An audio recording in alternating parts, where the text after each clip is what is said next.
Nancy, I saw the following on the CTV News. Francis Widdowson, a former professor at Mount Royal University who was fired in 2020, was at the UofM campus Thursday afternoon to have a discussion on her claims.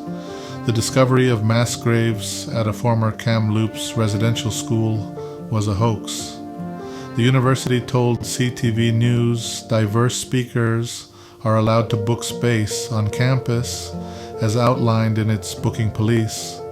It said a faculty member had initially looked into inviting Widdowson on campus, but ultimately decided not to proceed. Following that, the individual communicated on social media that she would attend campus without a booking. A statement from the UofM reads, "She led an outdoor discussion that was permitted to proceed, consistent with the university's commitment to freedom of expression. As chief, I am compelled to speak out about a disturbing double standard in how Canada treats historical truth and denial. If a person were to stand up and say that the Holocaust was a hoax, the public outcry would be immediate. Governments, institutions, and the media would condemn it as they should. Survivors would be offended when they should be supported. In many countries, Holocaust denial is illegal because it is recognized as an act of hate and violence against Jewish people. It is illegal because it is hate-driven and destructive to the survivors of Holocaust and their families.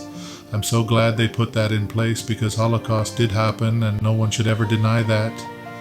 When someone stands up and says that the unmarked graves of Indigenous children at residential schools are a hoax, it seems like they are given a platform at the universities.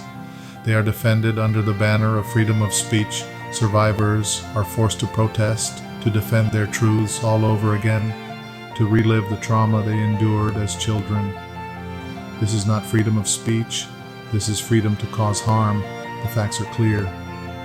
The Truth and Reconciliation Commission gathered thousands of testimonies documenting the deaths, abuse, and trauma of over 150,000 First Nations, Inuit, and Métis children. Ground-penetrating radar has confirmed what survivors have always said. Our little ones were buried in unmarked graves at residential school sites. The evidence is there. The truth is there. Survivors have carried this truth for generations, and they should not have to prove it again and again. To deny these truths is not a matter of debate. It is a form of violence. It re-traumatizes survivors and families. It undermines reconciliation. It excuses colonialism, and it tells Indigenous peoples that their pain and their children's lives still do not matter in this country. I call on governments, universities, and institutions to take a stand. Recognize residential school denial as harmful and unacceptable, just as Holocaust denial is recognized. Ensure that campuses are places of safety, where survivors and their families do not have to walk past people mocking their lived experience. Support legislation that treats residential school denial as hate speech, because it is. Commit to making residential school history and truths a core part of education in this country, not optional. Reconciliation cannot be built on silence. It cannot be built on the backs of survivors being forced to protest outside universities just to be believed. It must be built on truth, justice, respect, and healing our relationships in the spirit of reconciliation. Every child matters. Every truth matters. Every survivor matters. To deny this is to deny humanity itself.